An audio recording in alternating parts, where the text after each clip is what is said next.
YouTube, what is going on? Theo Bean here, and today we are going over our guide for dealing with Eisheth, who is the second of the Kadisu that we meet in Shin Megami Tensei 5 Vengeance. So Eisheth is a physical damage dealing boss. She pretty much has 4 different physical attacks that all do physical damage, and she also uses Toxic Cloud, which will deal poison to each of your party members.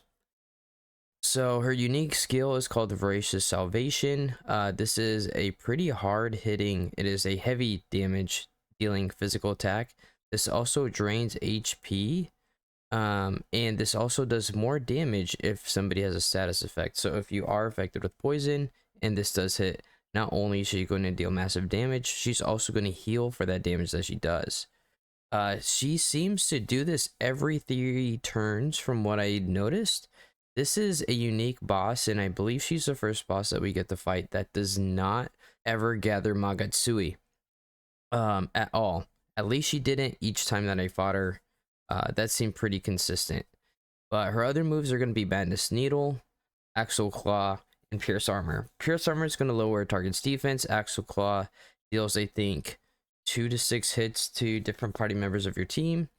And Madness Needle will inflict I think dizzy or one of the status effects on whoever it hits. So 2 moves that will inflict status conditions to your team. It is one of your biggest priorities for this fight is just going to be making sure that you are removing those status effects from your team to help make sure that if she does do Voracious Salvation, you can completely avoid the extra damage and everything like that.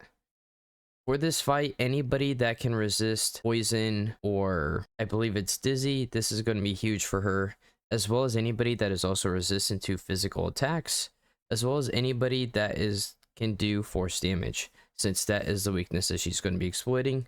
She does also block fire and dark damage as well. This fight is pretty much playing pretty defensively. That's how I went about it. I had a pretty widespread team. I had one of the characters, I'm trying to remember who it was, essentially exploit her wind weakness. Hikaru Hime I was using to use force damage, as well as using Tao to kind of heal and do support for the team. My main goal was just kind of exploiting her, lowering her stats, increasing mine, and just trying to stay free of any status conditions while slowly whittling her down.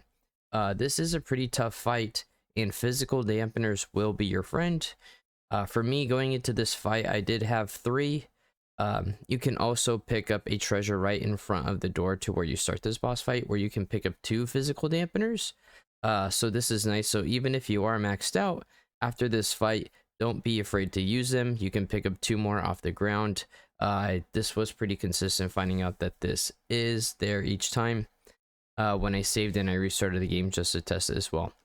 So with this, right, anything to crit, make sure you're staying healed, increase your defenses, lower her defense, and just slowly whittle her down. Use her physical dampeners when you really need time to buy yourself a set of turns to make sure that you aren't dying or having to switch people out constantly. The big key thing here is just making sure you're not staying back on the back foot.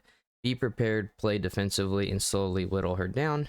If you have anybody that is resistant to physical or those status conditions, this will greatly help you out. And just make sure that you use the physical dampeners to negate some of her damage and give yourself time to heal, replenish your MP, or whatever you may need. So that's going to be it. I'm going to let the video play out. If you liked the video, this helped you out, please like the video, subscribe to the channel. Again, more guides will be coming out here, so stay tuned for those. And I'll see you guys in the next one. Peace and deuces. See ya.